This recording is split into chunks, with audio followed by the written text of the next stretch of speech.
I want to give you the perfect hexcrawl map to start your very first D&D campaign in. And here it is, the Bogs of Floundersaddle, whose name will make more sense to you here in a moment, but know that it is a tragic wetland whose history involves the drowning of a knightly order. And in this RPG sermon, I'm going to walk you through this map hex by hex and tell you what each area is and the adventures and treasures they will offer your players. So if you are new here, welcome to the Church of Doom. My name is Landon Gus, basement dweller and preacher of all things homebrew. And before we begin, I would ask that you please pay your hobby tithing by leaving a like. And with all of that out of the way, let us pray. Let's begin in the northwest corner at Cooper's Mine, which is an old gold mine that took more lives than it made fortunes and whose dank tunnels now house a tribe of soggy bugbears. And I imagine these bugbears come down from the mountains to abduct people from the nearby town and use them as enslaved miners to continue pulling what little gold remains in this mine out for them to maybe replace their teeth with. That marks the chieftains or the leaders in the tribe. The more gold fangs they have, the more power they hold. And these bugbears probably fight with the pickaxes and mauls and shovels that they've scavenged from the mine. Traveling south to Area 2 is going to give us the origins of this region's name. Floundersaddle is the flooded battlefield where the last of the routed Dragonlancers drowned atop their noble steeds. Few treasure hunters return from this place, but those who do speak of ghostly cavaliers who chase them through the crimson-hued waters. I imagine these ghostly knights probably see any living mortal as a minion of the dragon who brought them here to their doom. But if your characters are brave enough to dare these knights, then they can probably retrieve some enchanted weapons or armor from those waters. Area 3 is our mountain range from which the waters will flow down to create this wetland, and they are known as the Crooked Peaks, a stunted mountain range whose peaks lean at a peculiar angle, supposedly because they were pushed aside by giants. A wyvern roosts here, keeping watch over the rivers to the south for the glint of scales or armor that protect fresh meat. So as your characters are traveling upriver, possibly to Cooper's Mine, they will likely be attacked by a wyvern who sees the glint of their armor as they are walking up the river and swoops down to snatch up the most heavily armored prey, knowing that a juicy meal resides inside. But if the characters follow the trail up into the mountains, they can loot their nest and gather quite a bit of a hoard. Area 4 we already know as the wyvern's hunting grounds, but they're also known as Goldbelly Falls, and they are a series of thundering waterfalls that conceal numerous caves and grottos where the luckiest of prospectors stashed their gold. Giant toads and salamanders also hide in these caves to avoid the wyvern's stinger. So if you need a reason to incentivize your characters to travel this way up to Cooper's Mine, not only is it a faster route than possibly traveling all the way around to avoid the wyvern's attacks, but an extra incentive are these gold-filled grottos. Of course, you just have to fight a few giant toads to get at them. South of the falls in Area 5 is Bogsong Forest, a swampy forest whose sparse trees are crowded with harpy nests and the skeletal remains of anglers and pelt trappers pierced through their branches. So much like some of the birds in our world, I imagine that these harpies will pluck up these ferrymen or these anglers from their boats and pierce them onto these trees to listen to their symphonies of agony as they slowly perish and nip away at their innards that dangle out of their bodies. And if your characters can kill some of these harpies and reach their nests, who knows what treasures they might find up there. South of the forest is Area 6, Pontus Tower, which is actually the last visible spire of a sunken temple,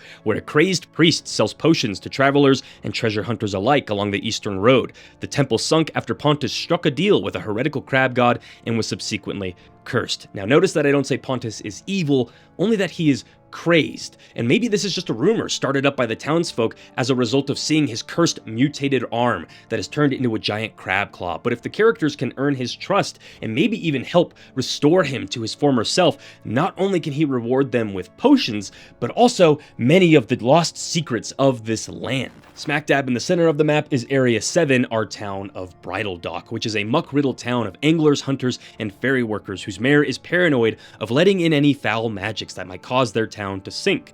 The town was slowly built out around the Dragonlancers' abandoned keep by the knights, widows, and orphans, which leads me to believe a strong visual theme you could use to inspire descriptions of this town is that of a lance-wielding knight riding atop a horse. Maybe the children run through the streets playing knights, riding stick horses. The ferrymen might carve their boats to look like horses that gallop atop the water. The businesses and the structures could have etchwork or ironwork that resembles knights piercing through dragons goblins with their mighty lances, and maybe even the guards wear armor that survived the fall of this knightly order. And on this topic of a suspicious mayor, maybe they believe that Pontus is responsible for everything wrong that happens within this town, and any caught associating with them are under harsh scrutiny from the guard and quick to be banished. Area 8 is Robber's Mill, a ruined windmill meant to process grains brought down from more farmable lands to the north, but is more often used as a hideout by bandits and goblins, making it a perfect location for the Session 1 ambush on the road, where your characters can get thrown right into some combat for some quick action, and then get to loot the windmill to see what treasures these bandits or goblins might have gotten their hands on. Bordering our town of Bridledock is Area 9, Horsefly Fen, which is a rancid bog buzzing with swarms of blood-sucking insects that leave only shriveled husks for the giant crabs to fight over. The anglers and ferry workers who pass through here all claim to have seen the same shadowy figure hiding within the swarms. Maybe this is some sort of low-level BBG, a type of bog hag, or maybe it's a swarm keeper ranger and an NPC who is hiding some sort of secret or protecting a druidic circle that resides within the swamp, or maybe it's some sort of infernal warlock or some sort of swamp demon that has something to do with Pontus's corruption. Area 10 is Ormshell Castle, one of the true dungeons of this region, and it is a shattered castle built in a prior age, now slumped against the lakeshore, supposedly brought to ruin by Grord, the Lord of Muck, a dragon turtle who now slumbers at the bottom of the lake. Elves, crabfolk, and ghosts are just a few of the rumored inhabitants of this decrepit castle. Now, what secrets and treasures might your characters find here? Few know, because none are foolish enough to tread here for fear of waking the slumbering dragon turtle, except maybe the bandits at Robber's Mill. But if there are truly crabfolk here, then maybe our crazed priest Pontus knows a thing or two about it that they can pass along to the characters. Just south of the castle is Area 11, Ormshell Lake, which is a cloudy lake where many an angler have gone missing in their efforts to catch its giant catfish, leaving nothing but their splintered boats to be found washed up on its shores. The riches of the fabled Prince Ormshell are said to make up the bulk of the Lord of Muck's treasure hoard at the bottom of this lake. Now, is Grord truly a dragon turtle, or is he merely a giant snapping turtle so large he can swallow up small fishing boats in one bite?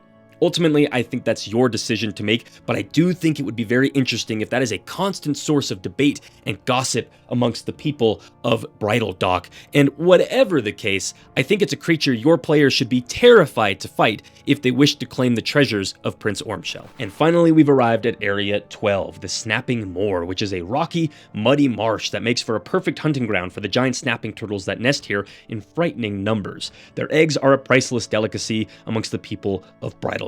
Now, obviously, these snapping turtles aren't going to be as large or ferocious as Grord, but I do think it would be interesting if people believe they are the offspring of this dragon turtle, making their eggs even rarer and possibly a component that Pontus can use to brew up high-level potions or cast high-level spells for your party. I hope this sermon gave you some ideas to inspire a new D&D campaign, or maybe even your very first one. If you want to start up a campaign and use the map that I showed off in this video, then you can go download it for free on my Patreon at the link down in the description. You can also subscribe for $3 a month, where every Sunday I release a batch of prepped materials as part of the Sunday Homebrew, the most recent of which was a set of 6 Fae-themed minis, which came in this VTT format that I'm showing off there, as well as a printable paper mini format. And if you just follow the Patreon for free, then most weekdays I publish the Morning Ritual, which is a sort of hobby blog where I share ways that I'm enjoying the RPG hobby. I also publish random tables with ideas on how to use the things I release every Sunday, and just any other cool thing that has to do with an RPG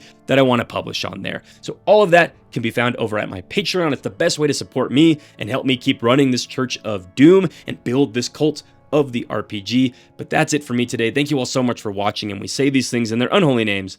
Amen.